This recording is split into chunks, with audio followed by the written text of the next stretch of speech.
So ayun nga guys, no. Ito, nagano kami dito, nagkape kami rito, yan.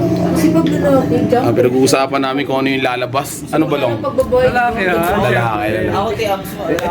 Ito talaga, nagulat ako eh. Babae kasi Anong ako. pinipili mo? Oh, lalaki yan, lalaki. Bunso mo, lalaki oh. Simula bukas magbabayad ka na ng kuryente doon sa shop mo ha. Ang gatos-gatos mo. Babae. Gumamit ka ng gumamit, mag-aircon ka pa sa sulo. Bias. Eh, walang aircon. Paano Dati yung bill? aircon. So yun nga guys, no, ano to? Bibili ako meter base. Kahit wala akong pera, bibili ako to ng metro sig. Lalaki ha. Team girls po sila, team girls silang tatlo. Eh kami, team boys kami. Tsaka may bago silang aso rito, ayun. Kung nakikita niyo. Aso yan, bagong aso.